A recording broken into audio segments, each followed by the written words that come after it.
Hello and welcome to the first ever edition of the Motorcars Speed Shop. And in this particular go-round, we're going to do a little RC stuff, and we're going to talk about my Losi LMT. Now, I've been a monster truck fan pretty much all my life. In fact, had a little shot at getting into the industry years ago, but that is actually a story for a different day. I remember buying an HPI Wheelie King back in the day when I first saw one of those, just because I thought, wow, it was one of the first, kind of solid axle turnkey type stuff. Even though I bought it in two-wheel drive and then actually upgraded it to make it four-wheel drive, but it was a pretty neat piece. When Losi came out with this thing, I thought, oh well, here we go again. I'm gonna have to buy one of these now. So let's just go through. I mean, the biggest thing is the suspension, but we'll just go through the rest of the stuff. Of course, this is just your standard Snoopy Do's Chevrolet body. Nothing hugely special about this. These decals, though, are pretty interesting in that I bought these, I would bet, probably close to 20 years ago with no truck to put them on. I just thought, one day I will build an Excalibur replica.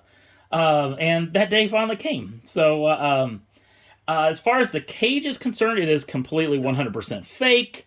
I just did that because I already cut the hole in when I was trying to make the actual the roll cage work for this thing, and I just never could get the body down where I thought it looked pretty good. One of the other interesting things, or at least that looks a little goofy here on the end, that foam situation. So that's kind of an ingenious or a stupid solution to a problem that shouldn't have happened. On the front of the body, it was beating the heck out of it, so obviously this is pretty torn up anyway. But it was beating it up so bad that I thought I had to do something about it. So it was kind of a solution that worked for a time. That'll maybe get changed one of these days. Wheels and tires. These are the Renegades JC Concept wheels and tires. Done in bronze. I actually did those, painted them up in bronze. Just did the beadlock thing just so I think it looks cool. Actually, these things are still covered with a lot of sand from Florida. And we're going to have some videos of it in Florida so you can see this suspension kind of in action. Let's go ahead and rip the wheels and tires off of this thing so you can see a little bit more of what's inside of this vehicle. Or at least what I have done just to make this thing what it is. At least right now. So, because it's going to change here real soon. And that's kind of pretty much the reason why I'm doing this video, is because it's going to change. So we're going to do something completely different. So when it comes to the actual vehicle itself, the Trio makes these 4-link bars where you can actually attach dampers and springs to the to try to change up the geometry on them, and I thought this was going to be the best way to give it a bunch of suspension travel, which is really kind of what I wanted for the thing, trying to give it a little bit more of a realistic look. I've gotten the thing to raise up really nice during acceleration. It won't do it during stopping. This thing moves slow enough. I've got 10 weight Lucas oil in these things, so I don't know if I've got it maybe a little bit too much on the back as I do on the front. The front, well, I guess it just kind of drops about the same pace. Obviously, it does a little better once the wheels and tires are off of it. Crawford Performance sway bars. I think these are way better, even though these are illegal if you wanted to race them.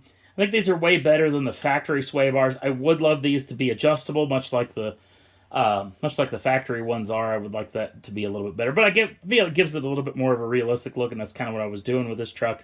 That's kind of why we went with the straps to these UDR style straps, just going for somewhat of a realistic style look. Dampers are JPMs. These are 160 millimeters, the largest dampers that you can actually buy right now, at least as far as I know, off the back of the UDR. These are helper shocks off the back of the UDR. Like I said, I just wanted to go for a massive amount of travel and see if I could make these things work within the cycle of the sway bars. Because obviously I am really close to the limit where these things are going to flip over backwards and then kind of make the sway bar kind of useless. These are RC Run dampers, 125 millimeters, along with the remote reservoirs. These are 100% for looks. They do absolutely nothing. There's no fluid inside of them. I just thought it made it look a little cooler. That's honest to goodness why I did it. Obviously, this entire setup is completely illegal if you wanted to race one of these things. In most of the Solid Axle Monster Truck Championship Series, when it comes to the LMT, the dampers do have to be on top of the axles. So I think that you could probably move them fore and aft if you really wanted to mess with it, but that's pretty much it. I think these sway bars aren't even really legal on them too. But these things, you can get these on eBay. They're ridiculously inexpensive, and they work really, really nice. I love those things. So, spring-wise, these are the softest rate springs for the back of the UDR that were available. And I've actually went in and gone in with I took the little sponge dampers off the bottom of it, the little bump stops, off of the original UDR shocks. You probably could get close to the same length out of a UDR, out of the actual LMT shocks. I don't think that these things are 100%. I don't think they're way bigger than the other ones, but this suspension setup works pretty doggone good. And you see, even with the 160 and 125, no interference. These things will run all the way. They fully droop, fully compress. So. And I have them mounted with some of those. These are just kind of those inexpensive little mounting pieces. You can get, I think I bought these on Amazon. They're really inexpensive. Probably even for the set, I'd probably get it under for $130-$40, whatever it is. And I did the second one just because I knew I could do this and I could float it to make it to where it was, where I could get the geometry right.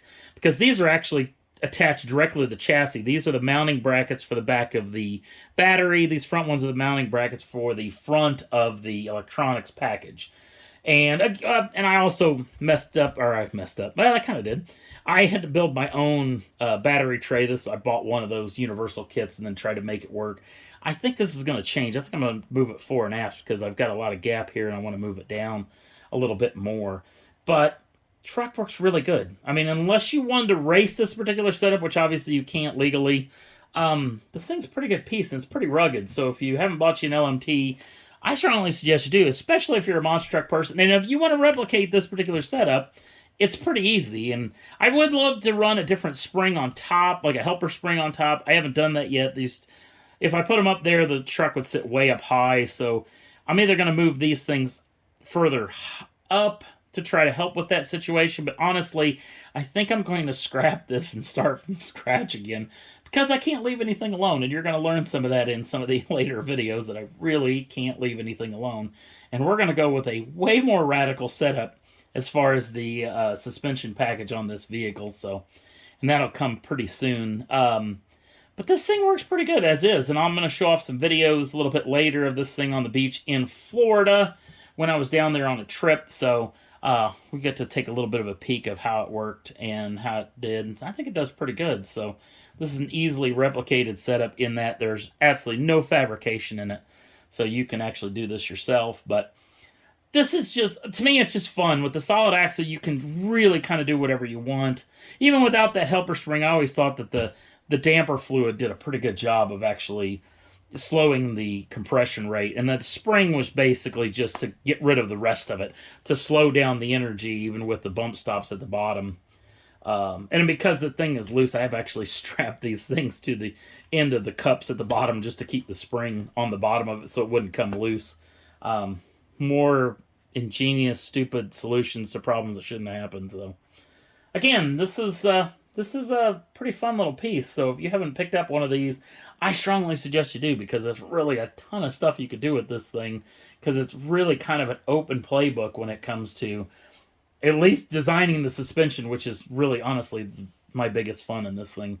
I have an engineer's brain, so I'm always trying to work out how to make stuff work, and this was pretty fun. So wait till you see the next setup, because it's going to be twice as radical. Maybe not twice, but it's going to be quite radical, so. Well, yeah, if you haven't subscribed to the channel, you can do so at any time. And, yeah, come back later, and we're going to talk about some more of the garbage that I own, and we'll show off some more of the weird stuff that I do to them. So, appreciate you watching, and we'll see you again real soon.